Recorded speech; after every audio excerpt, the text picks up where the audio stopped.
चलिए recording start हो गई है।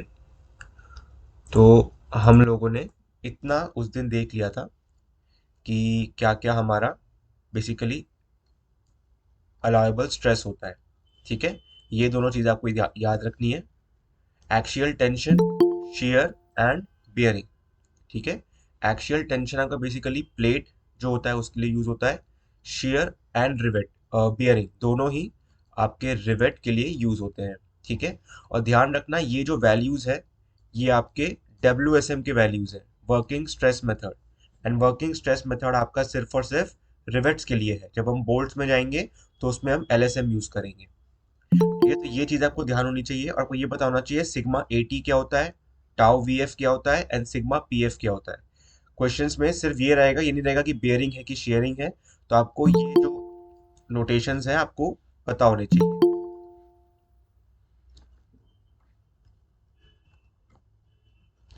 चलिए, तो ये नोटेशन आपको ध्यान रहने चाहिए, उसके बाद ही आपको क्वेश्चन कर पाएंगे आप। ठीक है, और जो प्लेट्स हैं, प्लेट मटेरियल के लिए एक तो मैंने पहले बताया और ये भी वैल्यूज होती है। ठीक है, तो ये वैल्यूज कब यूज करते हैं हम समझेंगे बाद में। ठीक है, फिलहाल के लिए आपको ये ध्यान रखना है, आपको ये तीन वैल्यूज याद रखने हैं।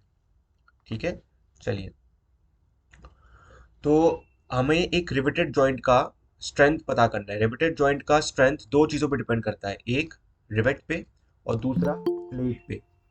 ठीक है, एंड रिवेट का भी दो चीज पे डिपेंड करता है, एक होता है उसका शियर का फेलियर, एक होता है बियरिंग का फेलियर।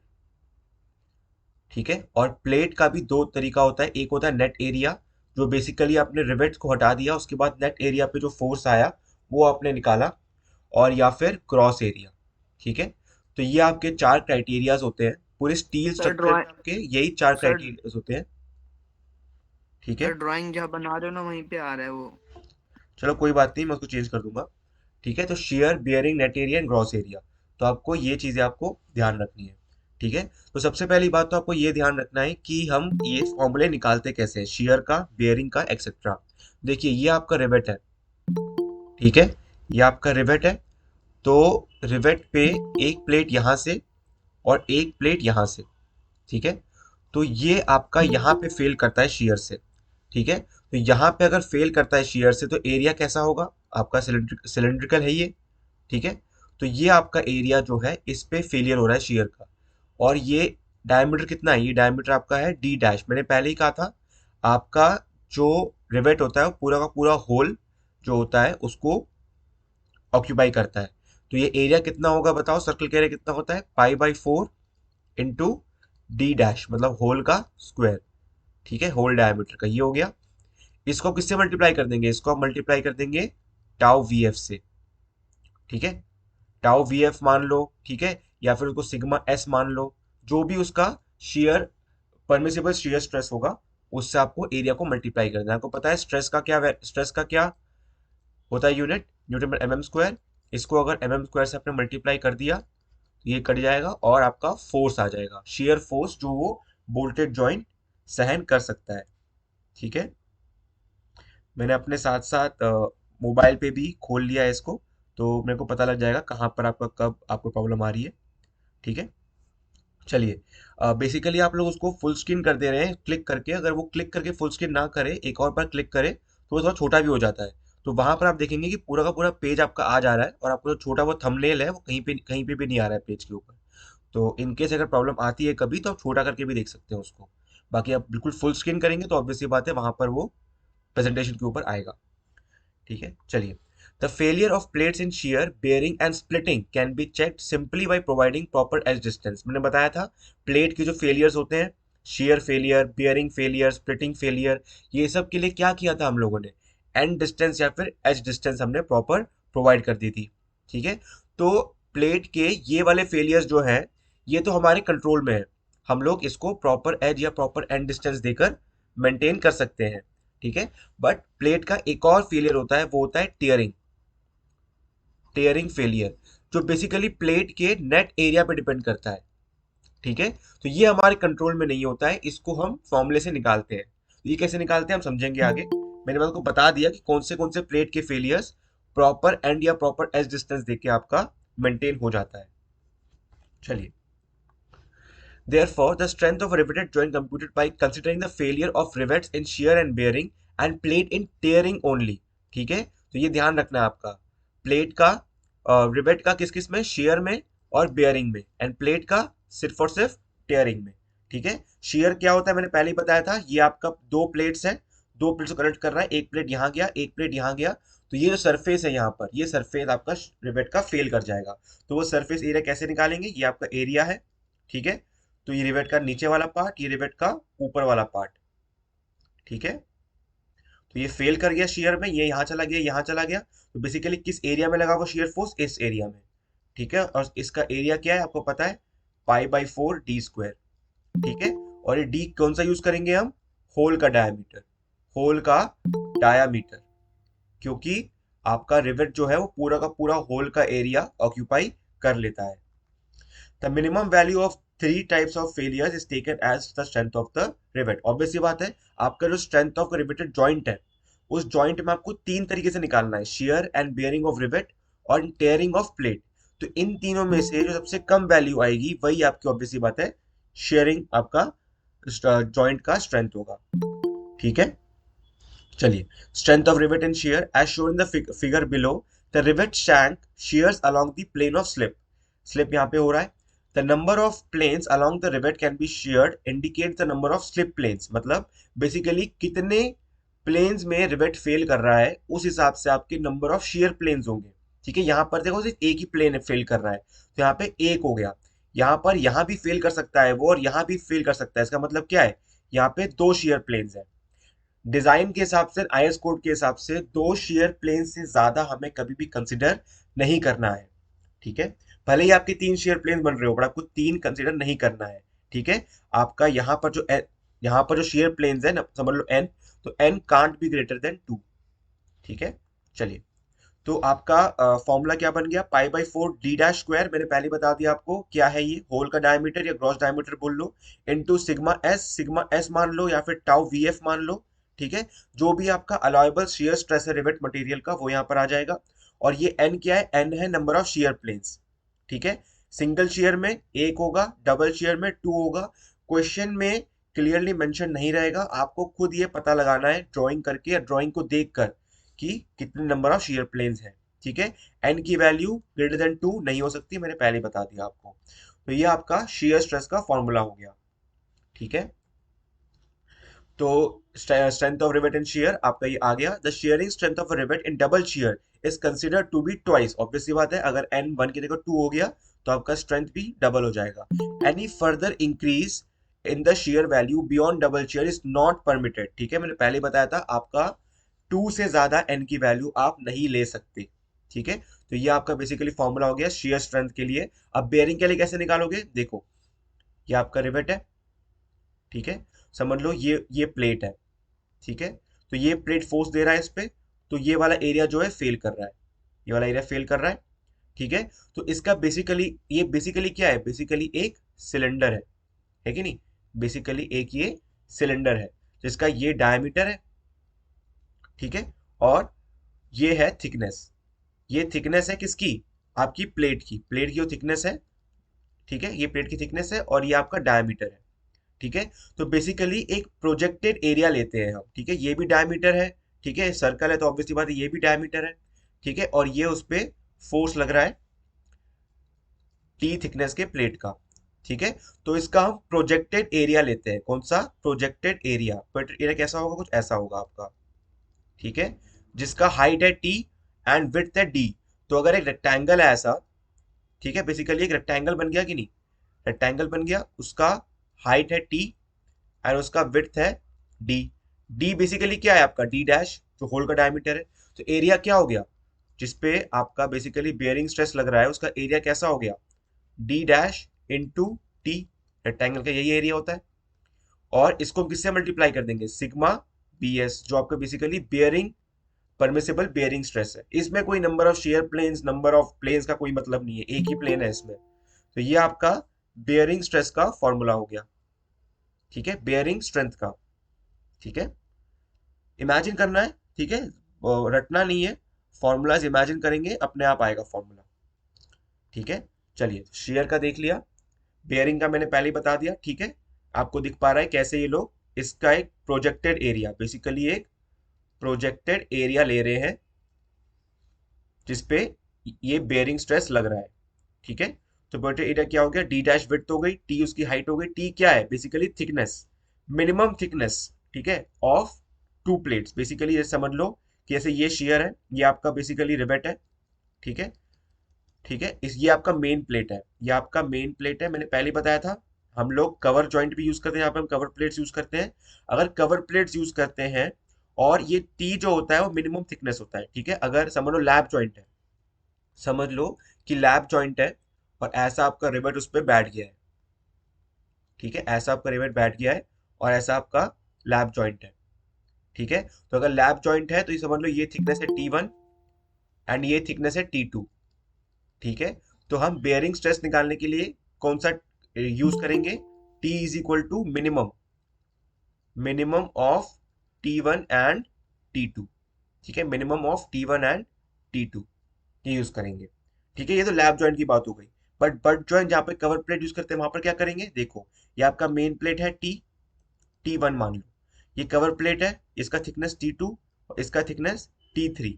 तो यहाँ पर टी क्या होगा, T is equal to minimum of T1 comma bracket T2 plus T3, ठीक है। ऐसा क्यों, क्योंकि आपके जो कवर प्लेट्स होते हैं वो दोनों मिलकर काम करते हैं और मेन प्लेट अकेला काम करता है।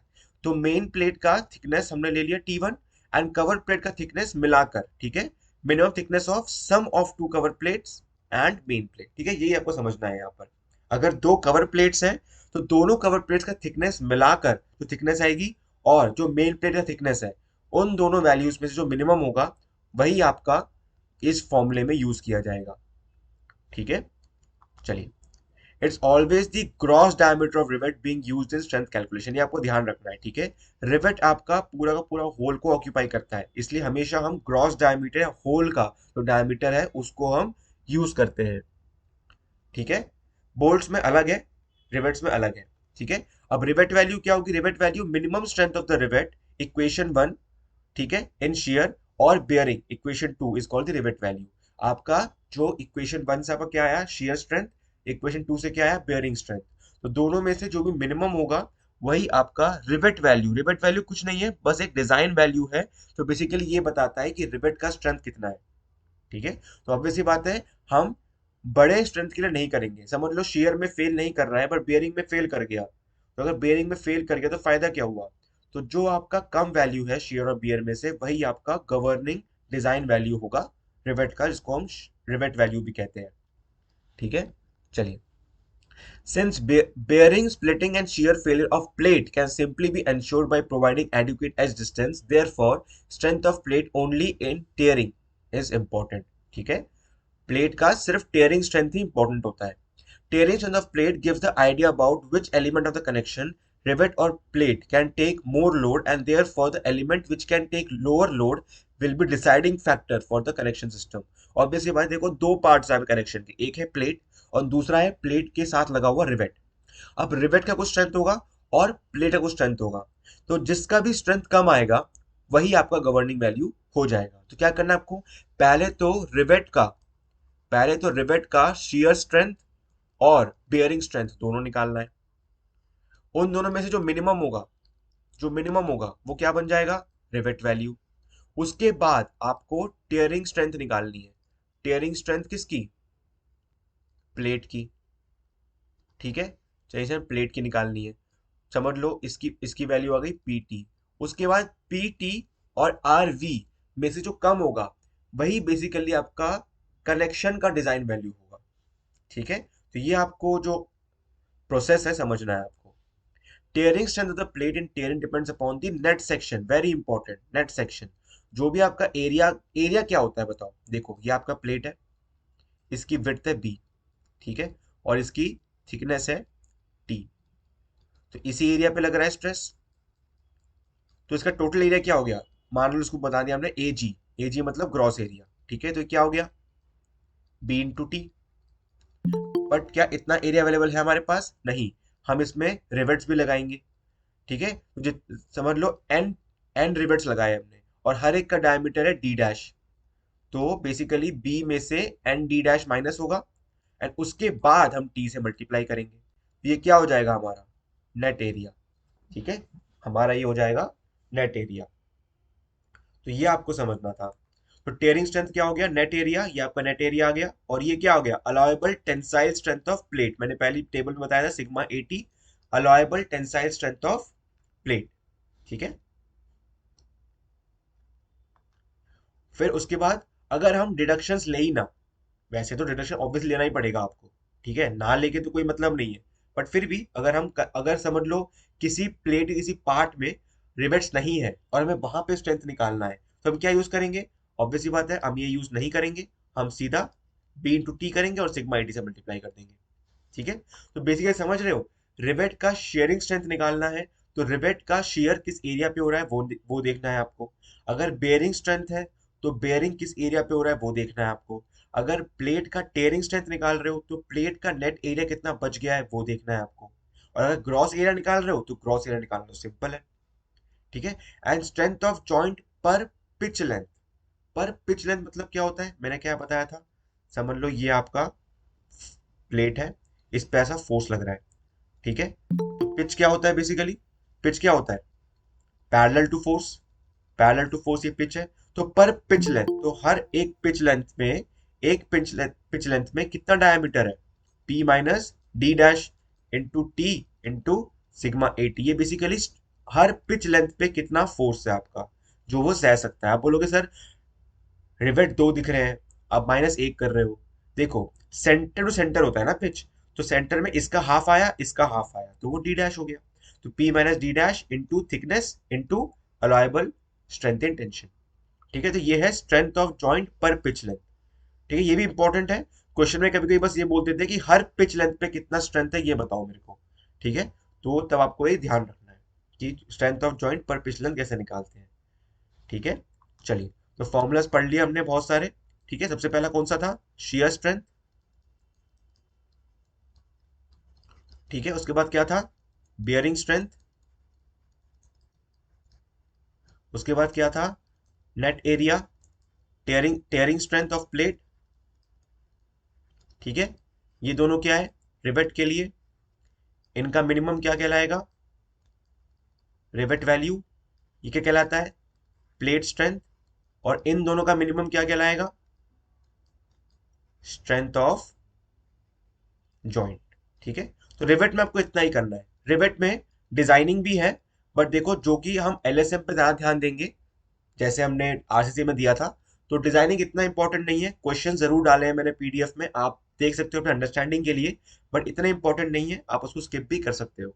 ठीक है, रिवेट्स का आपको फॉर्मुलेस, कॉन्सेप्ट, कैसे फेल करता है रिवेट, कैसे प्लेट फेल करता है, पिच क्या होती है, गेज क्या होता है, एंड डिस्टेंस क्या होता है, एज डिस्टेंस क्या होता है, मिनिमम वैल्यूज क्या होती है इनकी, ये ज्यादा इंपॉर्टेंट था आपके लिए। चलिए, अब एफिशिएंसी ऑफ जॉइंट।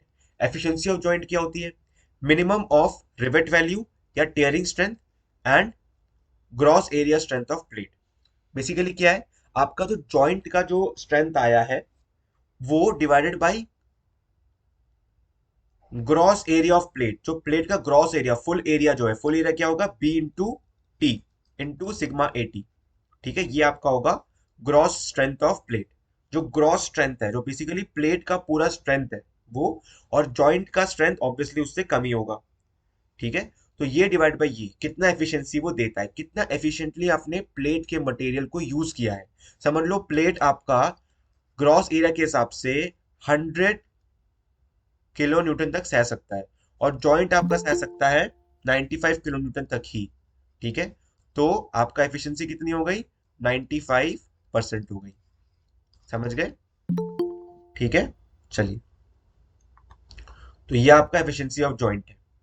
ठीक है, आपका rivet value and tearing strength of plate का मिनिमम आपका क्या होता है, strength of joint, divided by जो आपका प्लेट का ग्रॉस एरिया है, whole area without any deductions of hole, वो एरिया जितना आपका स्ट्रेंथ दे रहा है उससे आप डिवाइड कर देते हो उसको। ठीक है, चलिए, अब नेट सेक्शन क्या होता है, the section available to resist the stresses after the area of holes made for installation of rivets and deducted from the gross plate is called as net section। ठीक है, बहुत इंपॉर्टेंट है ये। ठीक है, आपका प्लेट में रिवेट्स के एरियाज को घटाने के बाद जो आपका एरिया बचता है वो होता है नेट सेक्शन। ठीक है, अब रिवेट्स को लगाने के बहुत तरीके हैं। ये आपका चेन है जिसमें आपको दिख रहा है पिच और गेज हर लाइन में सेम है। फिर है स्टैगर्ड, आपका पिच चेंज हो रहा है। ठीक है, बेसिकली आपका रिवेट्स का लाइन चेंज हो रहा है। ठीक है, फिर है डायमंड। डायमंड आपको दिख रहा है शेप कैसा बन रहा है, डायमंड जैसा, इसलिए उसको डायमंड बोलते हैं। ठीक है, और फिर है स्टैगर्ड डायमंड। ठीक है, तो ये आपके चार तरीके हैं। अगर पेपर में आता है कि आपको different types of patterns of rivet बनाने हैं, तो आपको पता होना चाहिए चेन क्या होता है, स्टैगर्ड चेन क्या होता है, डायमंड क्या होता है एंड स्टैगर्ड डायमंड क्या होता है। ठीक है, अब कहने को आपको बता दूं सबसे ज्यादा एफिशिएंट जो होता है आपका आपका या तो डायमंड होता है या तो स्टैगर्ड डायमंड होता है। ठीक है, अब बोलोगे सर ऐसा क्यों, क्योंकि देखो फोर्स यहां से आना स्टार्ट होता है। ठीक है, तो जो ये वाला सेक्शन है यहाँ पर सबसे ज्यादा फोर्स लग रहा होगा। देखो एजम्पशन में तो हमें पता है कि एजम्पशन में हर जगह सेम फोर्स लग रहा है, पर रियलिटी में आपका जो सेक्शन वन जो मैंने बनाया है सेक्शन वन, यहाँ पर सबसे ज्यादा फोर्स होता है। अगर सबसे ज्यादा फोर्स है तो ऑब्वियस सी बात है प्लेट का सबसे ज्यादा एरिया वहां पे अवेलेबल होना चाहिए। तो डायमंड में आपका सेक्शन वन वन में सबसे ज्यादा एरिया आपका अवेलेबल है। ठीक है, प्लेट का फोर्स को सहने के लिए। तो इसलिए ये आपका जो पार्ट है ये आपका, इसलिए देखो धीरे धीरे करके हमने रिवेट्स का वैल्यू बढ़ाया है, रिवेट्स का नंबर्स बढ़ाए हैं। ठीक है, ग्रेजुअली जैसे जैसे फोर्स आपका कम होता रहता है। अब आप बोलोगे फोर्स कैसे कम हो रहा है, समझ लो यहाँ पर पी है, तो इस रिवेट ने पी का कुछ कुछ पार्ट, इस रिवेट ने पी का कुछ पार्ट ले लिया। उसके बाद जो पार्ट बचा वो यहाँ पर गया, फिर इसके बाद जो बचा वो यहाँ पर गया, इसके बाद जो बचा वो यहाँ पर गया। ठीक है, तो आपको आपको दिख रहा है कि पी की जो वैल्यू है वो कम हो रही है, घट रही है। वैसे घट रही है वैसे ही आपको प्लेट का एरिया रिक्वायर्ड जो है वो कम हो रहा है। अगर प्लेट का एरिया रिक्वायर्ड कम हो रहा है तो आप वहां पे ज्यादा रिवेट्स लगा सकते हो। इसलिए डायमंड या स्टैगर्ड डायमंड सबसे बेस्ट तरीका होता है रिवेट्स का अरेंजमेंट लगाने के लिए। Design through rivet arrangement is more economical. More लिख लो, मोस्ट लिख लो, यही सबसे ज्यादा इकोनॉमिकल होता है। ठीक है, अब आपका डायमंड सेक्शन कैसे इकोनॉमिकल होता है मैंने बता दिया आपको। ठीक है, ये आपको दिख रहा है, ये आपका फोर्स का ट्रांसमिशन है। ये आपका जो फोर्स लग रहा है उसका ट्रांसमिशन कैसे हो रहा है वो बता रहा है ये। ठीक है, तो ये आप एक बार देख लेना। ठीक है, ये आपका थ्योरेटिकल है, थ्योरेटिकल चीज है, तो आप आराम से देख सकते हो। मैं आपको ऑलरेडी एक्सप्लेन कर दिया ये क्या चीज है। ठीक है, तो आप देख सकते हो कि कहाँ आपको देखो सेक्शन वन वन में आपका चेन रिवेटिंग में सबसे ज्यादा फोर्स सेक्शन वन वन में ही है। ये सेक्शन वन वन है। ठीक है, ये भी वन है, ये भी वन है। ठीक है, सबसे ज्यादा फोर्स वहीं पर है। तो चेन रिवेटिंग बेसिकली ये आपका चेन रिवेटिंग है, ये आपका चेन रिवेटिंग है। तो चेन रिवेटिंग में हर सेक्शन में सेम नंबर ऑफ रिवेट्स है। तो सेक्शन वन वन जहां पर सबसे ज्यादा फोर्स है वहां पर हमें डायमंड सेक्शन में ज्यादा एरिया प्लेट का अवेलेबल मिल रहा है। तो इसलिए डायमंड ज्यादा बेटर है। ठीक है, तो इसलिए देखो कुछ नहीं है, आपको पूछा जाएगा कि कैसे डायमंड रिवेटिंग ज्यादा इकोनॉमिकल है या ज्यादा बेटर है, तो आपको कुछ नहीं करना। आपको डायमंड और चेन का दोनों का डायग्राम बनाना है। ये डायग्राम बना सके तो वेल एंड गुड, ये बनाओगे तो और बेटर हो जाएगा। ठीक है, और आपको बता देना है कि देखो भाई जो आउटर मोस्ट सेक्शन है वहां पर सबसे ज्यादा फोर्स है। अगर सबसे ज्यादा फोर्स है जो प्लेट का एरिया है वो रिक्वायर्ड सबसे ज्यादा है। तो जहां पर सबसे ज्यादा एरिया की रिक्वायरमेंट है वहां पर हम कम रिवेट्स यूज करेंगे, और जहां पर एरिया की रिक्वायरमेंट ज्यादा नहीं है वहां पर हम ज्यादा रिवेट्स यूज कर सकते हैं। तो इसलिए diamond is more economical and better. ठीक है, चलिए अब हम न्यूमेरिकल में जाएंगे।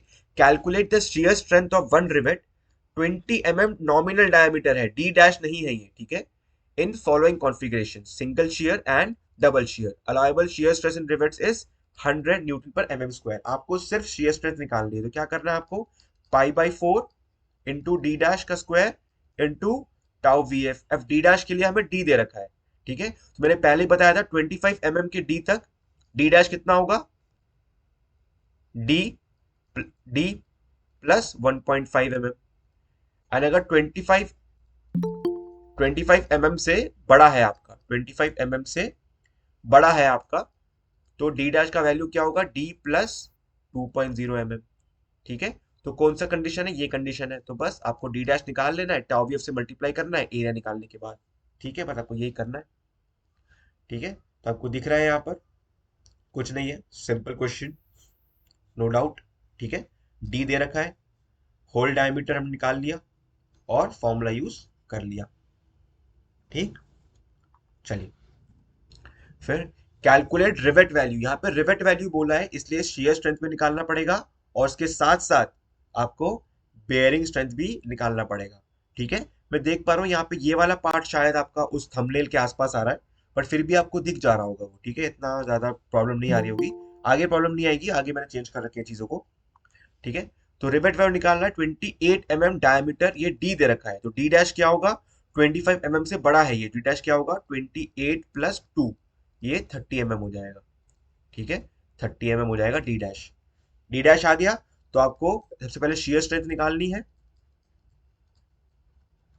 ठीक है, उसके बाद bearing strength, D dash into T into sigma B R. ठीक है, ये आपका शेयरिंग स्ट्रेंथ हो गया, ये आपका बेयरिंग स्ट्रेंथ हो गया। ठीक है, और इनका जो मिनिमम होगा वो क्या हो जाएगा हमारा, रिवेट वैल्यू। ठीक है, बस यही क्वेश्चन है। ठीक है, डायग्राम दिख ही रहा है आपको। ठीक है, अब ये बताओ, मुझे ये बताओ, D dash into T minimum into sigma B R, ये होता है आपका बेयरिंग स्ट्रेंथ का फॉर्मूला। इसे बताओ टी कौन सा यूज करेंगे, ये कि ये, बताओ ए या बी, कौन सा यूज करेंगे। मिनिमम। बिल्कुल सही, ठीक है, बिल्कुल सही। मिनिमम मतलब 20 mm यूज करेंगे हम। ठीक है, यहाँ पे देखो दो प्लेट दिए हुए हैं, ये कौन सा जॉइंट है बताओ जरा, ये जॉइंट कौन सा है। लैब जॉइंट है सर। हाँ, ये आपका लैब जॉइंट है। ठीक है, आपका लैब जॉइंट है। तो लैब जॉइंट है, दो प्लेट्स है, जो मिनिमम थिकनेस है उसको हम यूज करेंगे बेयरिंग स्ट्रेंथ निकालने के लिए। ठीक है, चलिए थिकनेस ऑफ प्लेट, तो plate thickness minimum of 1 and 2, तो आपका बेसिकली 20 mm हो गया। टाउ वी एफ पता है, सिग्मा पी आर पता है, फॉर्मूले में लगाया, क्वेश्चन निकाला, आंसर निकाला, और जो मिनिमम है वो आपका रिवेट वैल्यू हो गया। ठीक है, सिंपल क्वेश्चन। चलिए अब आपको कोई दिक्कत नहीं आ रही होगी। ठीक है, चलिए calculate rivet value of 22 mm nominal diameter, तो 25 mm से कम है तो 1.5 mm प्लस कर देंगे इसमें। ठीक है, 23.5 mm हो जाएगा। ठीक है, ठीक है, used in double cover butt joint, double cover butt joint, double cover butt joint, फटाफट बताओ कि नंबर ऑफ शेयर प्लेन कितना होगा, नंबर ऑफ शेयर प्लेन कितना होगा। दो। डबल कवर बट जॉइंट, यहाँ भी फेल करेगा, यहाँ भी फेल करेगा, यहाँ भी फेल करेगा, यहाँ भी फेल करेगा, तो क्या हो जाएगा 2। ठीक है, और 2 से बड़ा तो हो भी नहीं सकता, तो 2 ही होगा। ठीक है, the thickness of main plate is 16 mm and the cover plates are 10 mm thick each. फटाफट बताओ, बेयरिंग स्ट्रेंथ के लिए तो टी निकालेंगे, टी मिनिमम कैसे निकालेंगे बताओ। मेन प्लेट की थिकनेस कितनी है 16 mm, एंड कवर प्लेट क्या 10 + 10 की सिर्फ 10, 10 + 10। 10 + 10 हो जाएगा। ठीक है, दो है ना 20 mm। सर।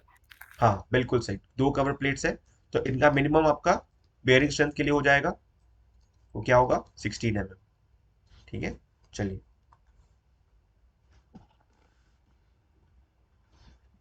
डबल शेयर में है। ठीक है, and total thickness of cover plate 20 mm, क्योंकि टुगेदर काम कर रहे हैं। टी मिनिमम क्या होगा 16 mm। शेयरिंग स्ट्रेंथ दो यूज कर लिया, π/4, डी डैश का स्क्वायर, ये याद रखना है। ठीक है, shear strength, permissible shear strength दे रखा है 80 N/mm², तो ये 80 न्यूटन है, वैसे 100 होता है, पर 80 क्यों है, क्योंकि ये हैंड ड्रिवन है, हैंड ड्रिवन मतलब मैनुअली ड्रिवन है, कोई मशीन मशीन यूज नहीं की है, तो ऑब्वियसली बात है एफिशिएंसी कम होगी। तो ये आपका शेयर स्ट्रेंथ आ गया। ठीक है, उसके बाद आपको बेयरिंग निकालनी है, और इन दोनों का मिनिमम क्या होगा, रिवेट वैल्यू। ठीक है, तो हमने क्या क्या कर लिया, सबसे पहले हमने बस शेयर स्ट्रेंथ निकाला था, दूसरे में रिवेट वैल्यू निकाली, जहां पे हमने शेयर स्ट्रेंथ पे निकाला, बेस स्ट्रेंथ पे निकाला, वो लैप जॉइंट था। तीसरे में रिवेट वैल्यू निकाली किसके लिए, एक बट जॉइंट के, जहां पर हमने ये सीखा कि कैसे दो शेयर प्लेन्स काम करते हैं, और कैसे दो कवर प्लेट्स और एक मेन प्लेट काम करते हैं एक साथ। ठीक है, उसके हिसाब से हम मिनिमम थिकनेस निकालते हैं बेयरिंग स्ट्रेंथ के फॉर्मूले में यूज करने के लिए। ठीक है, चलिए calculate the value of rivet, value of rivet, rivet value same ही चीज है। लैब जॉइंट है, two plates 10 mm thickness each, तो टी मिनिमम यूज करने में कोई प्रॉब्लम नहीं होनी चाहिए। Using power driven field rivet, hand driven field rivet. Power driven में क्या होता है 100, एंड हैंड ड्रिवन में क्या होता है 80 परमिसिबल शियर स्ट्रेस। ठीक है, तो ये आपको ध्यान रखना है। चलिए अब इसमें एक चीज है, इसमें ना आपका एक चीज नहीं है, वो क्या है, डी नहीं गिवन आपको। ठीक है, तो एक फॉर्मूला होता है, अनवाइंस फॉर्मूला, अनवाइंस फॉर्मूला। ठीक है, एम्पेरिकल फॉर्मूला है, कोई लॉजिक नहीं है इसका, जिसमें हम डी की वैल्यू मतलब बेसिकली कितना थिक, कितना डायमीटर का हमें रिवेट यूज करना है वो हम निकाल सकते हैं। कैसे निकालते हैं, 6.05 6.05 अंडर मिनिमम। Root T. ठीक है, और टी क्या है, 10 mm, ये mm में ही पुट करना है। ठीक है, तो अभी कुछ वैल्यू आएगी। ठीक है, तो उस वैल्यू को, उससे थोड़ा सा ज्यादा वैल्यू हम यूज कर लेते हैं डायमीटर ऑफ रिवेट के लिए। ठीक है, ये आपको समझना था इस क्वेश्चन में। चलिए, क्वेश्चन आ गया 19.3, इसे थोड़ा ज्यादा यूज करेंगे, 20 mm यूज करेंगे। 20 mm 25 से कम है, 21.5 डायमीटर हो गया होल का। ठीक है, और पावर ड्रिवन है और लैप जॉइंट है, तो एक ही शेयर प्लेन होगा। यूज किया, निकाल लिया शेयर स्ट्रेंथ। फिर bearing strength, bearing strength power driven के लिए 270 यूज किया, निकाल लिया पावर सर ड्रिवन। इसमें 90 क्यों कर रखा है सर, 2 से डिवाइड किया है सर दोनों को ऐड करके। कहाँ पे 90 कर रखा है इसको, ये 90 तो होगा पावर ड्रिवन के लिए ना। Power driven field rivet, field shop नहीं है ना, फील्ड है, फील्ड में 10% कम हो जाता है ना, ठीक है सर, ठीक है, ओके। ये ध्यान रखना है। और ये 300 होता है, बट फील्ड है तो 10% कम हो जाएगा। चलिए, therefore rivet value minimum of shearing and bearing आ गया। पर ये किसके लिए आया है, फर्स्ट पार्ट के लिए, पावर ड्रिवन फील्ड रिवेट्स के लिए। उसके बाद हैंड ड्रिवन के लिए permissible shear strength, permissible bearing strength दोनों पता है, फॉर्मूला सेम रहेगा, निकाला, आ गया आंसर। ऑब्वियसली बात है, देखो पावर ड्रिवन होगा तो आपका रिवेट वैल्यू ज्यादा ही आएगा, क्योंकि परमिसिबल स्ट्रेसेस ज्यादा है उसमें। ठीक है, तो हमने फोर्थ क्वेश्चन देख लिया। Fifth question, 10 mm thick angle, मैंने पहले ही बताया था बहुत सारे टाइप ऑफ सेक्शन होते हैं आपकी स्टील में, तो एंगल उनमें से एक है, connected to a 12 mm thick gusset plate. अब बोलोगे सर ये क्या चीज आ गई, देखो ये आपका बीम है, ये आपका कॉलम है। ठीक है, बीम और कॉलम ना ऐसे ही नहीं जुड़ जाते एक दूसरे से, ऐसे ही नहीं जुड़ जाते कि भाई जुड़ गए आके रिवेट मार दी जोड़ दी, नहीं। आप बोल्ट पे, आप बीम के ऊपर एक गसेट प्लेट लगाते हो। ठीक है, उसके बाद उस पे रिवेटिंग करते हो। ठीक है, तो इसको अगर आप इस साइड से देखोगे, मतलब सामने से, तो ऐसे दिखेगा, समझ लो कि यहाँ पर एक कॉलम आ रहा होगा। ठीक है, और ये आपका बेसिकली बीम जो है वो एंगल सेक्शन है। ठीक है, तो वो गसेट प्लेट पे जुड़ा और वो गसेट प्लेट कॉलम पे जुड़ा, तो बेसिकली ये रिवेट गया गसेट गसेट पे और गसेट के थ्रू गया कॉलम पे। अब बोलोगे इसका फायदा क्या है, देखो फायदा ये है कि रिवेट का आपका जो एरिया होता है बहुत कम होता है, तो यहाँ पे कॉन्सेंट्रेशन ऑफ स्ट्रेसेस हो सकते हैं, अगर एरिया कम है तो स्ट्रेस ज्यादा हो सकता है। ठीक है, कंसंट्रेशन ऑफ स्ट्रेसेस। तो बेसिकली रिवेट के थ्रू जो फोर्स ट्रांसफर हो रहा है कॉलम में, वो अच्छे से ट्रांसफर हो, एक बड़े एरिया में डिस्पर्स हो, एंड कंसंट्रेशन ऑफ स्ट्रेसेस ना हो, इसलिए हमें गसेट प्लेट लगाते हैं दो मेंबर्स के बीच में। तो यहाँ पे दो मेंबर्स क्या हो गए, बीम और कॉलम, दोनों के बीच में हम लगा दिया गसेट प्लेट। ठीक है, बस यही एक कॉन्सेप्ट है। ठीक है, अब is required to carry a factored load, load already factored है, 60 kN का फैक्टर्ड लोड उसको झेलना है। ठीक है, तो आपको निकालना है फाइंड द नंबर ऑफ, सबसे पहली बात पावर ड्रिवन शॉप रिवेट, तो क्या हो गया, टाउ वी एफ क्या हो गया 100, सिग्मा बी आर क्या हो गया 300 फॉर अ सेफ कनेक्शन। ठीक है, तो क्या करोगे, कुछ नहीं करना यार, रिवेट वैल्यू निकालो, रिवेट वैल्यू, इस फोर्स को रिवेट वैल्यू से डिवाइड कर दो, नंबर ऑफ रिवेट्स आपके आ जाएंगे। ठीक है, कुछ नहीं है, सेम है। चलो देखते हैं। सबसे पहली बात तो यार हमें ये एस्टिमेट करना है कि हमें कितने डायमीटर यूज करना है, तो आपको डिजाइन की क्वेश्चंस में देखो, ये आपका बेसिकली एक डिजाइन का क्वेश्चन है। ठीक है, तो रिवेट से डिजाइन क्वेश्चन आने के चांसेस बहुत ही कम है, बट फिर भी इजी है, इसलिए देख लो, कोई इसमें प्रॉब्लम नहीं है। ठीक है, तो सबसे पहले आपने डायमीटर रिवेट निकाला, किससे, अनवाइंड फॉर्मूले से। ठीक है, ये आपने निकाल दिया, 20 mm का डाया यूज किया आपने, तो होल डायमीटर हो गया। देखो कहाँ पे फेल कर रहा है, सिर्फ एक ही शेयर प्लेन है, बस एक ही शेयर प्लेन है। ठीक है, अब मैं एक और एग्जांपल बता दूं, समझ लो कि ये गजट प्लेट है, यहाँ पर एक एंगल लगा और यहाँ पर एक एंगल लगा, दो एंगल लगे। ऐसा भी हो सकता है ना कि एक कॉलम के ऊपर दो बीम आ रहे हैं और इनको हमने एक ही रिवेट से या बोल्ट से लगा दिया, तो यहाँ बताओ नंबर ऑफ शेयर प्लेन कितना होगा। यहाँ पे नंबर ऑफ शेयर प्लेन एक ही है क्योंकि एक ही एंगल है हमारे पास, और अगर दो एंगल हुए गजट प्लेट के इर्द गिर्द तो कितने हो जाएंगे शेयर प्लेन, एक शेयर प्लेन यहाँ पर, एक शेयर प्लेन यहाँ पर, तो एन क्या हो जाएगा, 2 हो जाएगा इस केस में। ठीक है, तो इनके अंदर क्वेश्चन आता है तो आपको पता होना चाहिए। चलिए, तो रिवेट एंड शेयर आ गया, रिवेट एंड बेयरिंग आ गया, रिवेट वैल्यू क्या होगी 36.3, इसी से आपको डिवाइड करना है, 1.66 आ गया, तो provide two number of 20 mm diameter rivet in the above case, ये आपका नंबर ऑफ रिवेट्स की वैल्यू आ गई। ठीक है, चलिए, a single riveted double cover butt joint is used to connect two plates 18 mm thickness with chain riveting। chain riveting पता है आपको क्या होती है, हर लाइन में same number of rivets, same ही पैटर्न में।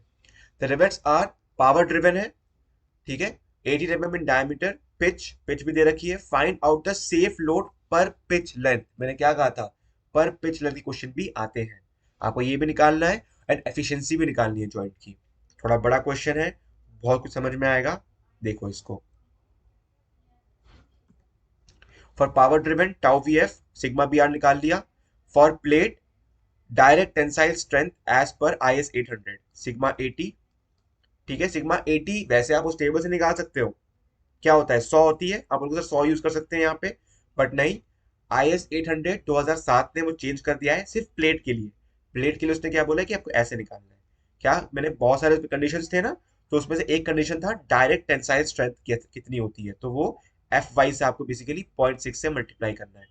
बहुत सारे वैल्यूज थे ना, बेयरिंग के लिए क्या था 0.75 एफ वाई, बेंडिंग स्ट्रेंथ के लिए 0.66 F Y, direct tensile strength के लिए 0.60 F Y, maximum shear stress के लिए 0.45 F Y and average shear strength के लिए, शेयर स्ट्रेस के लिए 0.40 एफ वाई। आपको ये वैल्यूज याद रखनी है। आप बोलोगे सर मेरे पास तो कोड है, मैं याद क्यों रखूं, मत रखो, आगे जाके कंपटीटिव एग्जाम्स दोगे, बीटेक के लिए लेटर एंट्री एग्जाम्स दोगे, उसमें डायरेक्ट पूछ लेते हैं कि बताओ भाई बेंडिंग स्ट्रेस के लिए कितना प्लेट में अलाउेबल डायरेक्ट टेंसाइल स्ट्रेंथ होता है एज पर आई एस 800 2007, तो आपको याद रखने हैं। ठीक है, ये किसके लिए, बियरिंग के लिए, ये किसके लिए, बेंडिंग के लिए, ये किसके लिए, डायरेक्ट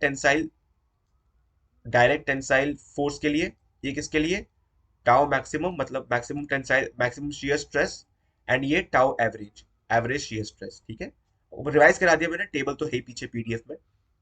ठीक है, चलिए, अब nominal diameter of rivet D given है ऑलरेडी, ग्रॉस डायमीटर निकाल लेंगे, पिच भी गिवन है, strength of rivet and shear, आपका double cover butt joint obviously बात है, तो दो शियर प्लेन्स हो गए। ठीक है, यूज किया, निकाल दिया क्या, शियर स्ट्रेंथ। फिर for strength in bearing we need to know thickness of cover plate used which is not mentioned. ठीक है, ऑब्वियसली बात है यार कि आपको अगर कवर प्लेट भी यूज कर रहे हो तो कवर प्लेट का थिकनेस भी पता होना चाहिए आपको, तभी पता लगेगा आपको कि मिनिमम थिकनेस क्या है जिसको आपको बेयरिंग स्ट्रेंथ के फॉर्मूले में यूज करना है। तो हम उसमें बस एक हल्का सा assumption ले लेते हैं कि thickness cover plate cannot be less than 5/8 times of main plate. ठीक है, थ्योरेटिकल चीज है यार, क्वेश्चन करोगे तो ही समझ में आएगा आपको कि ये सब एजम्पशंस हम लेते हैं जैसे आरसीसी में था। ठीक है, तो आपका जो मिनिमम थिकनेस है कवर प्लेट का वो 5/8 times thickness of main plate से कम नहीं होना चाहिए। तो हमने 5/8 टाइम्स किया, 18 का 11.25 आया, तो इससे थोड़ा ज्यादा यूज करेंगे, 12 mm thick cover plate use कर लिया हमने। तो मिनिमम थिकनेस क्या हो गई, 12 + 12 24, या फिर मेन प्लेट की थिकनेस, तो ऑब्वियसली बात है मेन प्लेट की थिकनेस ही आ जाएगी। आप बोलोगे सर ये तो बहुत ऑब्वियस सी बात है कि 5/8 है, उसका उसका डबल करोगे 10/8 हो जाएगा, तो ऑब्वियस सी बात है वो तो आपका मेन कवर प्लेट से ज्यादा थिकनेस आएगी। तो हमको तो बस इस फॉर्मूले तक पहुंचना है, तो हम तो बस सीधा 18 यूज कर लेंगे, हमें निकालने की जरूरत ही नहीं है, निकालने का फायदा क्या हुआ। पर देखो डिजाइन करोगे 20 नंबर का क्वेश्चन होगा, दिखाना तो पड़ेगा आपको। ठीक है, आपको जितना नॉलेज आप दिखा सकते हो तो नॉलेज दिखाओ 20 नंबर के क्वेश्चन में। 5 नंबर का क्वेश्चन है कोई बात नहीं, आप सीधा यहाँ तक पहुंच जाओ, अगर 20 नंबर का है तो आपको दिखाना पड़ेगा ये वर्किंग। ठीक है, तो आपका डी डैश पता था, टी मिनिमम आ गई, बेरिंग स्ट्रेंथ पता है आपको, ये आ गया, ये आ गया, रिवेट वैल्यू क्या हो गई 59.7, आपकी रिवेट वैल्यू हो गई।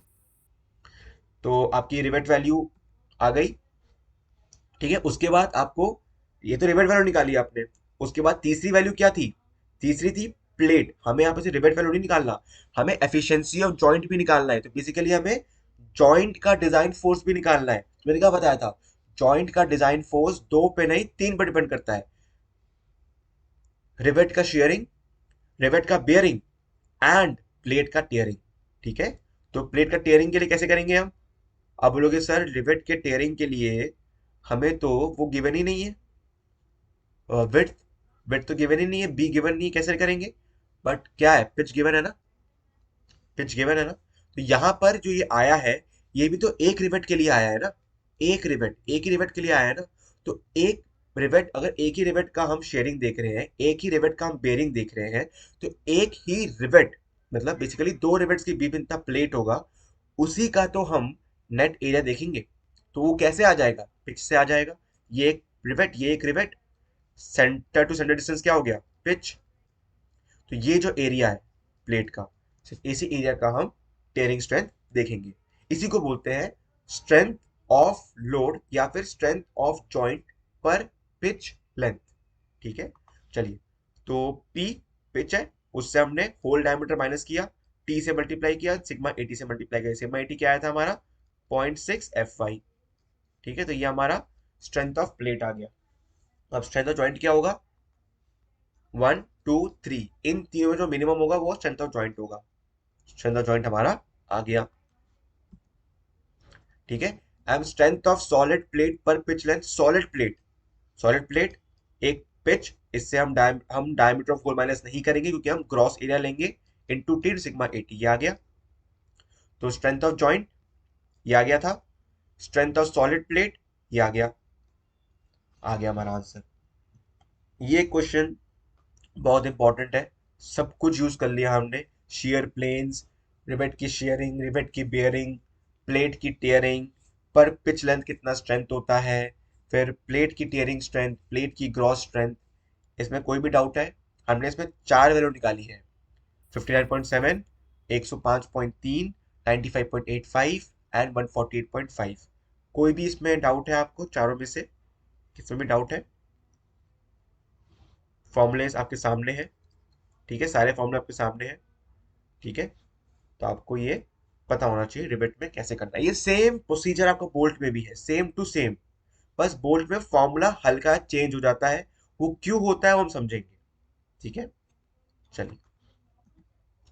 अब design a riveted joint to connect two plates 16 mm थिक, power driven, may be use for making the connection. Photo बनी हुई है। ठीक है, अब FY आपका 250 है, टू प्लेट्स है।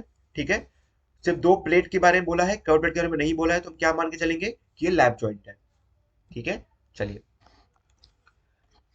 ठीक है, तो इसमें हम क्या करेंगे? दो चीजें करेंगे। पहले सिंपल डिजाइन मतलब लैप जॉइंट, एंड दूसरा बट जॉइंट। ठीक है, और फिर देखेंगे लैप जॉइंट और बट जॉइंट में से किसकी एफिशिएंसी ज्यादा आई है। ठीक है, तो अब ये बात है, उसी हिसाब से हम सेलेक्ट करेंगे हमें कौन सा टाइप ऑफ जॉइंट यूज करना है। चलिए, पावर ड्रिवन के लिए टाउ VF सिग्मा PR पता है हमें। ठीक है, एक मिनट।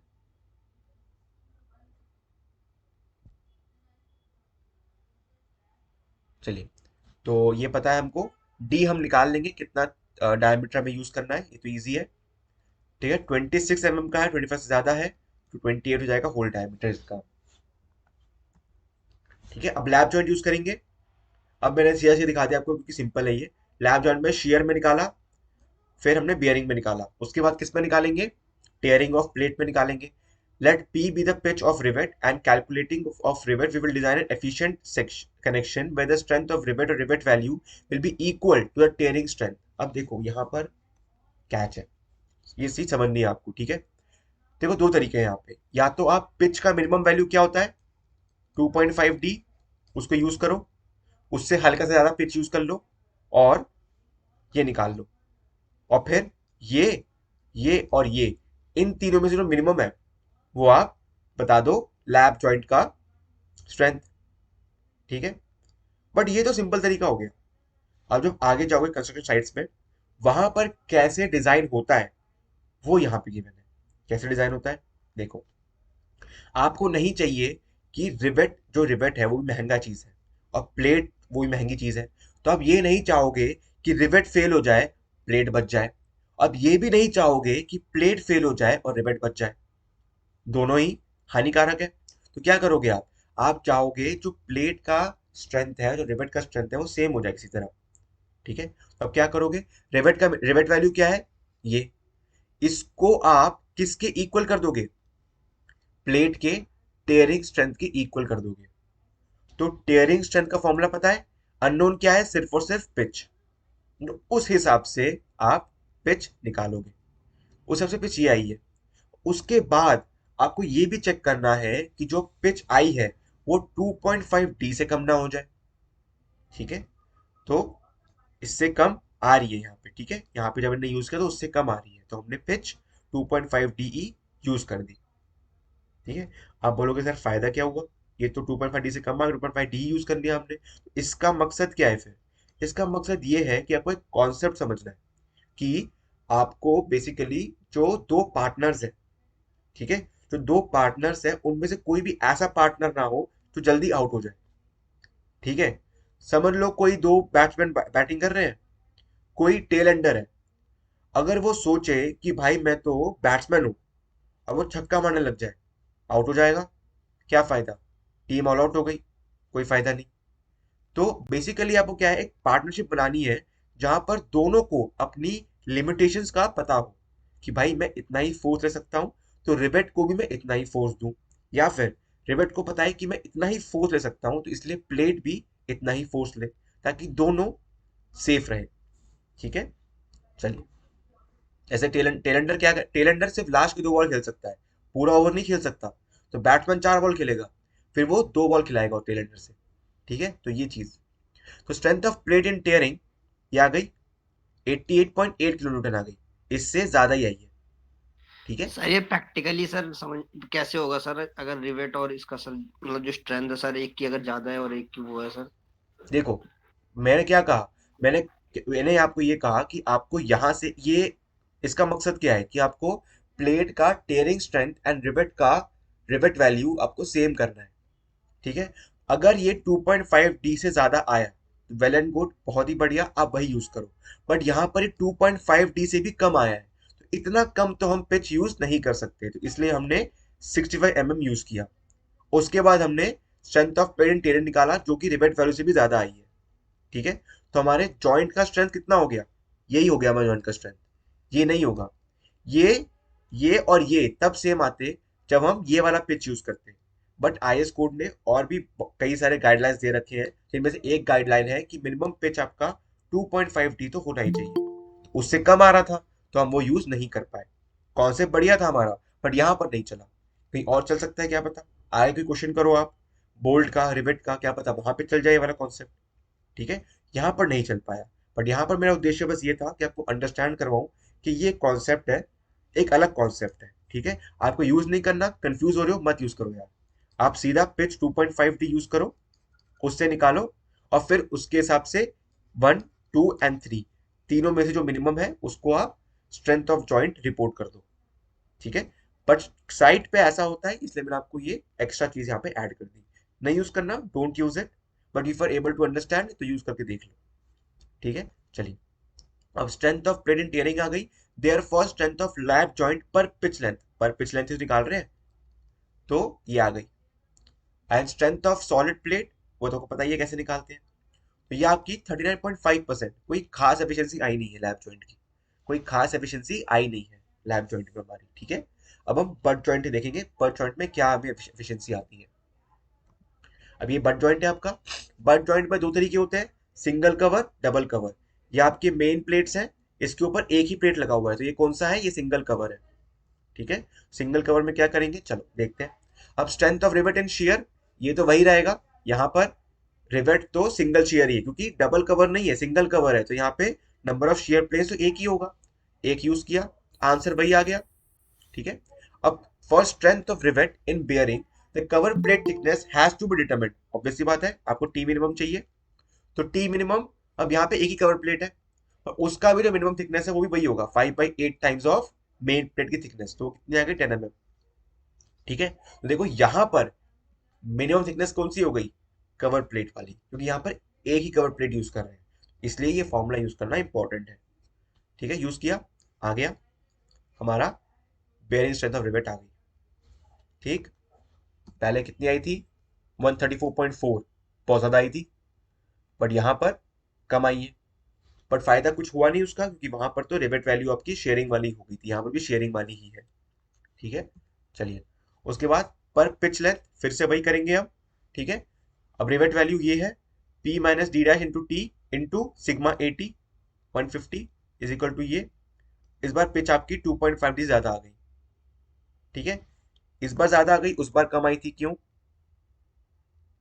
क्योंकि यहां पर जो थिकनेस थी आपकी, कौन सी यूज कर रहे थे आप? मेन प्लेट की, है कि नहीं, टी मिनिमम। बट यहाँ पे टी मिनिमम क्या था? यहाँ पर टी मिनिमम था आपका कवर प्लेट की थिकनेस, क्योंकि सिंगल कवर प्लेट है। तो यहाँ पर पिच आपकी 2.5 ज्यादा आ गई, तो इसलिए हमने पिच ये यूज कर ली। तो स्ट्रेंथ ऑफ प्रिंटेड टेयरिंग कितनी आ गई? 63, इसके आसपास ही आई है।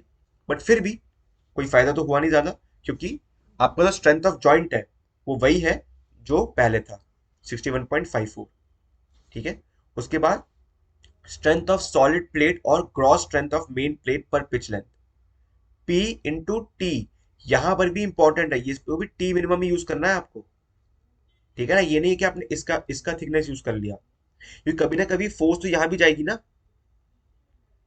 है कि नहीं। तो इसलिए यहां पर आपको हमेशा हर जगह टी मिनिमम ही यूज करते हैं। तो ग्रॉस डायमीटर, यहाँ ग्रॉस स्ट्रेंथ के लिए आपको 10 ही यूज करना है। ठीक है, तो 70 इंटू 10 इंटू 150, 105। क्योंकि देखो बेसिकली आपका कवर प्लेट भी और मेन प्लेट दोनों ही एक साथ काम कर रहे हैं। कभी कवर प्लेट ले कभी मेन प्लेट ने फोर्स लिया, यहाँ से यहाँ पे फोर्स आया, फिर फोर्स यहाँ पे ट्रांसफर हुआ, यहाँ पे ट्रांसफर हुआ। तो फोर्स अगर कवर प्लेट में भी ट्रांसफर हो रहा है, तो जिसका ग्रॉस एरिया कम है वही तो हम लेंगे। ठीक है, तो हमने ग्रॉस एरिया कवर प्लेट का आया, और मिनिमम थिकनेस वही रिवेट वैल्यू आ गई। तो एफिशिएंसी हल्की सी हमारी ज्यादा आ गई है, वहां पे 39 आई थी, यहाँ पे 59% के आसपास आई है। ठीक है, ये सिंगल कवर बट जॉइंट है, बहुत यूज नहीं करते हैं इसको। डबल कवर जो पढ़ाने वाला हूँ अभी मैं, वो इंपॉर्टेंट है। डबल कवर, डबल कवर में दो शेयर प्लेन्स, रिवेट वैल्यू बढ़ गई। ठीक है, बेयरिंग स्ट्रेंथ, अब इसमें देखो क्या है, इसमें दो कवर प्लेट है, दोनों का जोड़ेंगे 10+10 या फिर 16, आपकी मेन प्लेट की थिकनेस है। मिनिमम कितनी आ गई? 16 mm आ गई। बेयरिंग स्ट्रेंथ भी आ गई, शेयरिंग स्ट्रेंथ भी आ गई। बट मिनिमम वैल्यू क्या है शेयरिंग की? तो वही होगी आपकी रिवेट वैल्यू। ठीक है, उसके बाद फॉर पिच अगेन वही सेम चीज इक्वेट करेंगे। ठीक है, पिच निकाला, 80 mm आया, 2.5D से बड़ा है, वेरी गुड, हमने निकाला। फिर भी स्ट्रेंथ ऑफ जॉइंट तो वही हो गई जो आपकी पहली थी। ठीक है, and strength of solid plate और ग्रॉस स्ट्रेंथ, यहां पर देखो 16 यूज किया है, 20 नहीं यूज किया ना, 10 यूज किया है। कवर प्लेट भी एक साथ काम करेंगे, 10+10 20 आता है यहाँ पर, पर 20 नहीं आएगा क्योंकि हमारा मेन प्लेट का थिकनेस 16 है। ठीक है, तो ये पिच हो गई, ये थिकनेस, और ये सिग्मा 80 बेसिकली 0.6 इंटू FY, ये आपका फोर्स आ गया। तो ये आपकी वैल्यू आ गई एफिशिएंसी की। तो मैक्सिमम एफिशिएंसी कहाँ पे आई? डबल कवर बट जॉइंट में होना ही था ये। ठीक है, तो इसलिए double cover butt joint better होता है आपका सिंगल कवर से भी है, लैप जॉइंट से बेटर तो होता ही है। From the above, it is clear that double cover butt joint provides the maximum efficiency and hence should be preferred. ठीक है, एफिशिएंसी मैंने पहले बता दिया क्यों हमें एफिशिएंसी चाहिए, क्योंकि हमें प्लेट की भी स्ट्रेंथ पूरी यूज करनी है और रिवेट्स की भी स्ट्रेंथ पूरी यूज करनी है। ठीक है, चलिए, तो इसके बाद जो क्वेश्चंस हैं आपके बेसिकली सेम सेम क्वेश्चंस हैं, डिजाइनिंग के क्वेश्चंस हैं, आप खुद कर सकते हो। ठीक है, अब हम बोल्ट्स करेंगे। ठीक है, क्योंकि रिवेट्स आपका WSM से है, तो रिवेट से बहुत ज्यादा भी क्वेश्चंस नहीं आएंगे, रिवेट्स आपका WSM का पार्ट है। ठीक है, तो इसलिए हम अब बोल्ट्स में जंप मारेंगे, हम बोल्ट्स करेंगे। क्वेश्चंस और भी हैं यहाँ पे, 4-5 और क्वेश्चंस हैं, आप अपने सहूलियत के हिसाब से देख सकते हो। ठीक है, यहाँ पे अराउंड आपके और क्वेश्चंस हैं, 4-5 क्वेश्चंस हैं, आप उनको देख सकते हो। इसमें कोई डाउट आता है तो आप पूछ सकते हो मेरे से। ठीक है, बाकी आपके AK उपाध्याय से ही है, एक और बात बता दूं आपको, आपको ए के उपाध्याय तो यूज करनी थी, बट ए के उपाध्याय प्रॉब्लम ये है कि ए के उपाध्याय जो है आपका सिर्फ WSM है उसमें, ठीक है। तो इसलिए आपको मैं प्रेफर करता हूँ कि आप भावी कट्टी लेना, ठीक है। आप भावी कट्टी खरीदिए, उसमें LSM है, LSM ही ज्यादा यूज होता है, ठीक है। आप बोलोगे सर अब ए के उपाध्याय भी लेनी तो पड़ेगी, रिवेट्स है उसमें, तो आप क्या करोगे, आप लाइब्रेरी से ए के उपाध्याय इशू करवा लेना, ठीक है। लाइब्रेरी से ए के उपाध्याय इशू करा लेना, और भावी कट्टी LSM के लिए। ए के उपाध्याय आपको ड्राइंग में यूज करनी है, स्टील में दो पार्ट्स है आपको पता ही है, एक स्टील का ये थ्योरेटिकल वाला पार्ट और एक ड्राइंग वाला पार्ट। तो ए के उपाध्याय आपको स्टील ड्राइंग के लिए तो वैसे भी रेफर करनी ही है, ठीक है। आपको दोनों बुक खरीदनी है, दोनों बुक खरीदोगे फायदेमंद नहीं है इतना दोनों बुक खरीदना, कोई एक ही खरीदो तो ही बेटर है, ठीक है। और भावी कट्टी आपका खरीद लो तो बेटर है, क्योंकि आगे जाके जब बीटेक करोगे, बीटेक में तो भावी कट्टी ही यूज होती है, भावी कट्टी या फिर दुग्गल, ठीक है। दुग्गल थोड़ा हाई लेवल का है, ठीक है। आप अभी के लिए भावी कट्टी लो, ठीक है। दुग्गल आपका बेसिकली भावी कट्टी लेवल 2 है वो, अगर भावी कट्टी समझ गए उसके बाद दुग्गल उठाओ, ठीक है। तो डिप्लोमा के लिए Bhavikatti is more than enough, BTech के लिए भी 90% सिलेबस भावी कट्टी में कवर हो जाता है। दुग्गल में हल्का फुल्का और रहता है, थोड़ा हाई लेवल के लिए दुग्गल यूज करते हैं लोग, ठीक है। ए के उपाध्याय का ड्राइंग आपको यूज करना ही है, तो अभी ये कर सकते हो कि आपने लाइब्रेरी से ए के उपाध्याय इशू कराई, ड्राइंग के कुछ अराउंड 40-50 पेजेस है लास्ट में येलो कलर के, ठीक है। येलो पेजेस है लास्ट में, आप उसको जेरोक्स करा लेना या उसका स्कैन करके PDF बना लेना, ठीक है। उसी से क्वेश्चन आएंगे ड्राइंग के आपके, तो ड्राइंग की पढ़ जाती उससे हो जाएगी।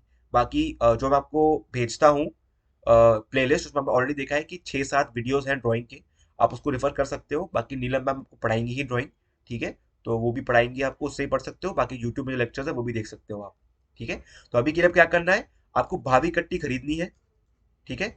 दुग्गल का PDF नेट पे मिल जाएगा, रेफरेंस के लिए रख लो अगर करना है तो। भावी कट्टी तो खरीदना ही खरीदना है। भावी कट्टी के 2 एडिशन है, 3rd addition and 4th addition, दोनों में से कोई भी एडिशन खरीद लो, बट देखो ऑब्वियसली बात है जो लेटेस्ट एडिशन है वही बेस्ट होता है, तो फोर्थ खरीद लो, बेटर रहेगा। बाकी आप कहीं से सेकंड हैंड लेते हो या लाइब्रेरी से इशू कराते हो तो देख लेना कि एटलीस्ट 3rd एडिशन तो हो ही वो, ठीक है। तो ये आपका मैंने बता दिया। बाकी रिवेट्स कंप्लीट होता है, आपका यूनिट 2 कंप्लीट होता है। अभी हम थोड़ा बहुत बोल्ट्स पढ़ेंगे, फिर क्वेश्चंस हम कल करेंगे, ठीक है। चलिए,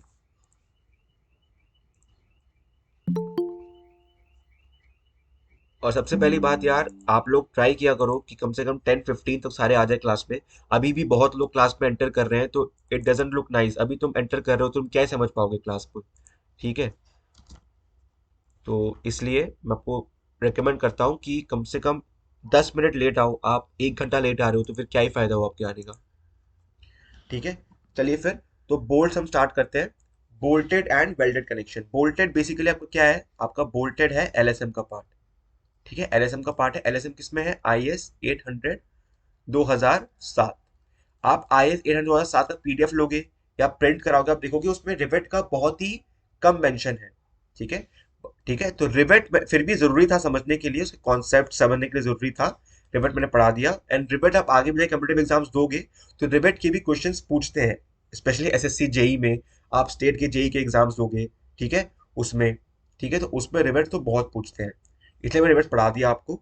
रिवेट्स का डिजाइनिंग पार्ट इतना इंपॉर्टेंट नहीं है, समझने के लिए जो मैं लास्ट के 5 क्वेश्चन छोड़े हैं वो आप खुद कर लीजिएगा। कोई दिक्कत हुई गूगल क्लासरूम में मैसेज कीजिए, और अभी अगले हफ्ते से आपका ऑफलाइन क्लास भी हो जाएगा, तो उसमें हम पूछ लेंगे अगले हफ्ते, फिर at the most February mid तक तो हो ही जाएगा ऑफलाइन क्लास, उसमें भी समझ सकते हैं हम, ठीक है।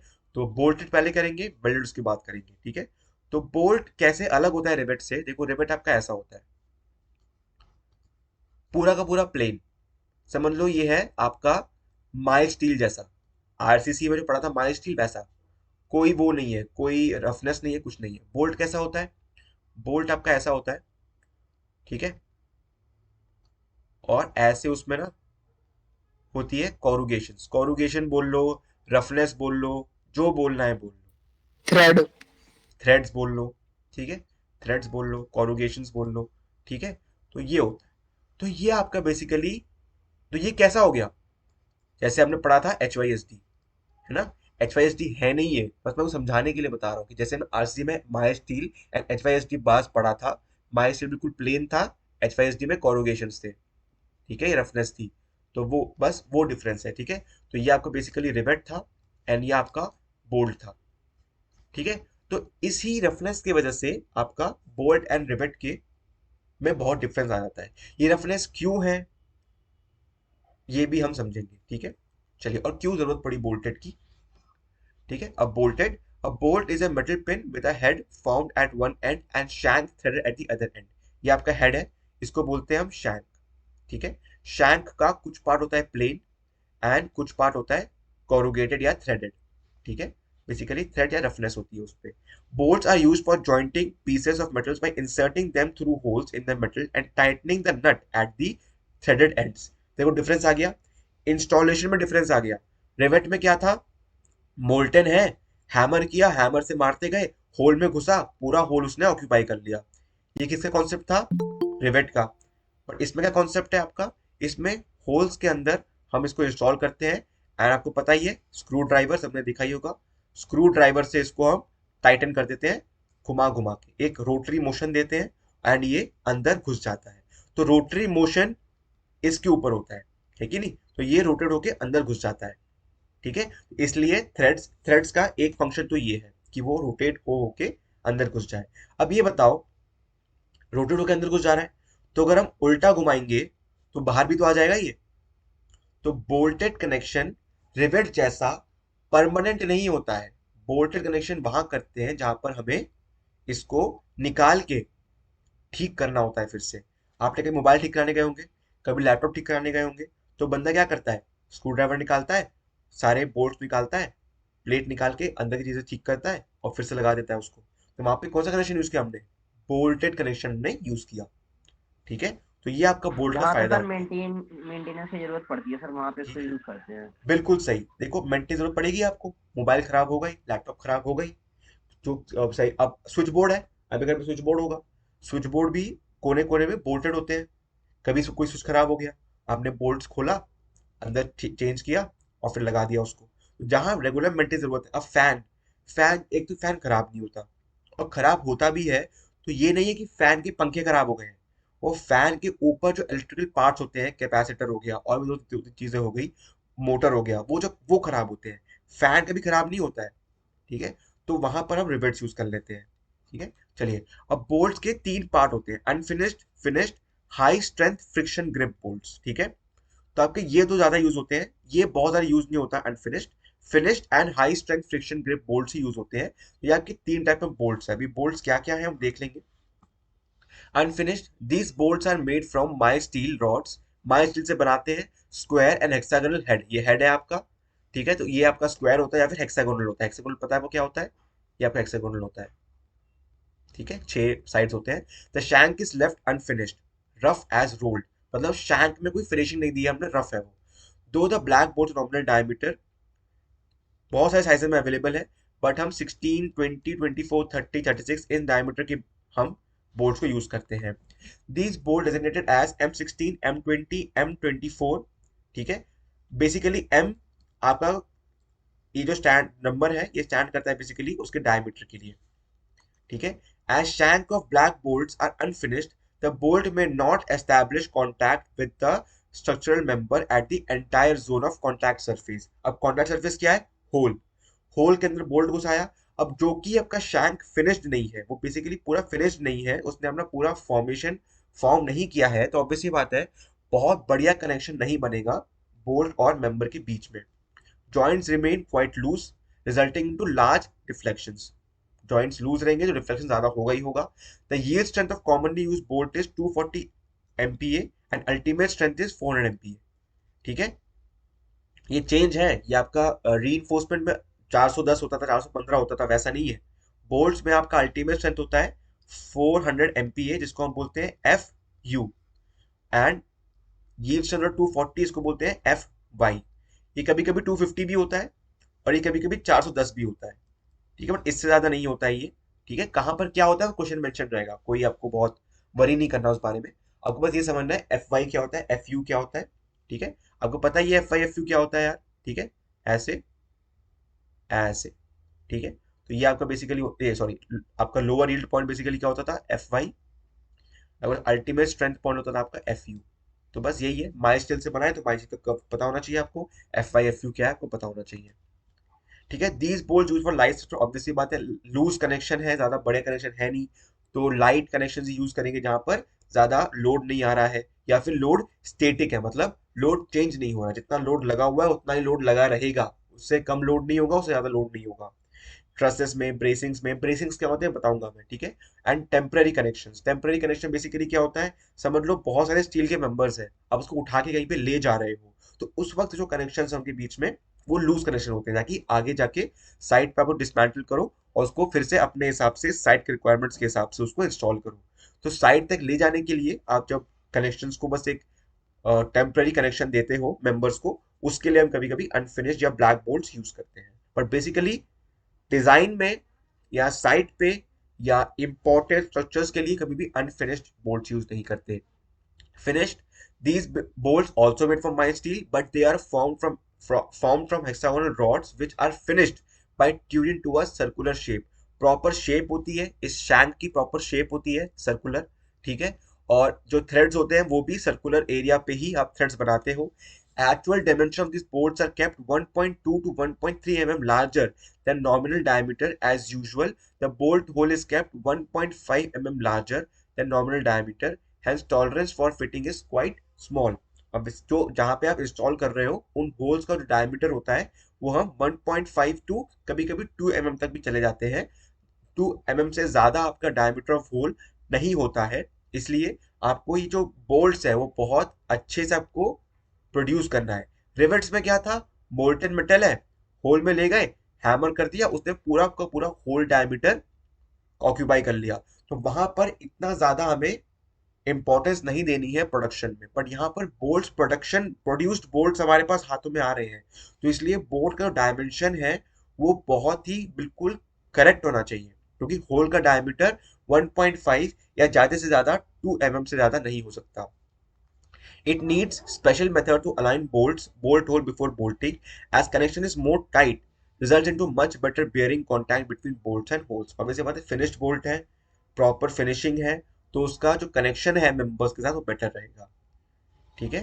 These board special type jobs like connecting machine parts, dynamic loading, मैंने क्या बताया था, अनफिनिश्ड स्टेटिक लोड के लिए था, जो लोड्स की वैल्यू कभी चेंज नहीं होती, पर डायनामिक लोड मतलब जहाँ पे अर्थक्वेक आ सकता है, या फिर वहां पे आज 10 लोग हैं कल 50 लोग हैं, तो डायनामिक लोडिंग हो गई, लोड की वैल्यू चेंज हो रही है, ठीक है। तो वहां पर हम ये बोल्ट्स यूज करते हैं, ठीक है। आईएस कोड जो इस कोड के लिए होता है इतना इंपॉर्टेंट नहीं है, बस मैंने बता दिया आपको कि इस आईएस कोड के हिसाब से आपके बोल्ट्स डिजाइन होते हैं। चलिए, अब हाई स्ट्रेंथ फ्रिक्शन ग्रिप, ये बहुत नया टाइप ऑफ बोल्ट है। मैंने क्या बताया था कि रिवेट या बोल्ट दोनों ही फोर्सेस ट्रांसफर करते हैं बेयरिंग से, ठीक है, बेयरिंग से या शेयरिंग से, ठीक है। इससे वो पास करते हैं फोर्सेस को एक मेंबर से दूसरे मेंबर तक। But high strength friction grip bolt एक अलग तरीके से ट्रांसफर करता है, किस तरीके से, फ्रिक्शन के तरीके से, फ्रिक्शन, ठीक है। अब आप बोलोगे कि सर वहां पर तो हमने फ्रिक्शन को इग्नोर कर दिया। हाँ, वहां पर हमने फ्रिक्शन को इग्नोर कर दिया क्योंकि वहां पर बेयरिंग एंड शेयरिंग बहुत इंपॉर्टेंट था। But high strength friction grip bolt से अलग ही टाइप का बोल्ट है, इसकी डिजाइनिंग अपनी सिलेबस में नहीं है, ना बीटेक के सिलेबस में है इसकी डिजाइनिंग, ठीक है। एक अलग ही टाइप ऑफ बोल्ट है जहां पर ये जो फोर्सेस ट्रांसफर करता है मेंबर्स के बीच में वो फ्रिक्शन के थ्रू ट्रांसफर करता है, ठीक है। Bolt H HSFG bolts are made from high strength steel rods, वहां पे माइल्ड स्टील यूज कर रहे थे अभी तक, यहाँ पे high strength steel rod use करते हैं। Surface of shank is kept unfinished as in the case of black bolts, यहाँ पे सरफेस जो है अनफिनिश्ड है, फिनिश नहीं है। These bolts tighten to a proof load या प्री लोड, बेसिकली जिस भी लोड के लिए ये जो भी लोड ये स्ट्रक्चर में जाके सस्टेन करेगा, उससे ज्यादा लोड के लिए हम इसको टाइटन कर देंगे, ठीक है। तो क्या होगा, स्लिपिंग नहीं होगी। यूजिंग कैलिब्रेटेड फ्रेंचेस, कुछ नहीं है यार, ये बेसिकली क्या है, आप किसी भी बोल्ट को अगर ओवर टाइट करोगे, ज्यादा लोड लगा के टाइट करोगे, तो वो ज्यादा लोड को सहने की क्षमता हो जाएगी उसमें, तो वो जब तक आप उस फोर्स से ज्यादा फोर्स ना लगाओ तब तक वो स्लिप नहीं करेगा। तो अगर स्लिप नहीं करेगा तो वो किसके थ्रू ट्रांसफर कर रहा है फोर्स, फिर स्लिप कर ही नहीं रहा तो शेयर तो हो ही नहीं रही। अगर शेयर नहीं हो रहा तो किसके थ्रू ट्रांसफर करेगा फिर फोर्स, फ्रिक्शन के थ्रू, ठीक है। तो ये है high strength friction grip bolts का कॉन्सेप्ट। इतना टाइट कर देते हैं हम उसको, इतने लोड के लिए डिजाइन कर देते हैं कि वो छोटे मोटे लोड से तो हिलने नहीं वाला, वो वहीं पर रहेगा और फ्रिक्शन के थ्रू लोड को ट्रांसफर कर देगा। Hence they grip the members tightly. In addition nuts are provided by using clamping devices. Nuts पता है क्या होता है आपको? ठीक है, बेसिकली ये आपके यहाँ पर एक मेंबर है, यहाँ पर एक मेंबर है, ये पार्ट रहेगा तो यहाँ पे नट लगा दिया आपने, तो बेसिकली इस तरफ ना जाए ये। ठीक है, इसके लिए नट्स होते हैं। If the joint is subject to sharing load, it is primarily resisted by frictional force between the members and the washers. Washers कुछ नहीं होता यार, जो bolts होते हैं, rivets होते हैं, उनको कभी कभी washers भी बोलते हैं। तो frictional force के थ्रू members and bolts के बीच में force का transfer हो रहा है। The shank of the bolt is not subjected to any shearing. Sharing कब होगा? जब वो स्लिप करेगा, बट स्लिप वो कर ही नहीं सकता, तो शेयरिंग कैसे होगा? ठीक है, this results into no slippage in the joint. Hence, such bolts can be used to connect members subjected to dynamic loads also. Dynamic loads में loads बढ़ेगा तो स्लिपिंग होने के चांसेस ज्यादा है। तो अगर बहुत ज्यादा डायनेमिक लोड है, मतलब अर्थक्वेक आ सकता है, बहुत कुछ आ सकता है, ठीक है, तो वहां पे high strength friction grip bolts use करते हैं। Where a traditional bolt will stop the players in connection from moving apart by supporting the weight और load of the bolt shank in the form of shear stress. मतलब shear stress के through वो connections, वो forces का आदान प्रदान कर रहा है।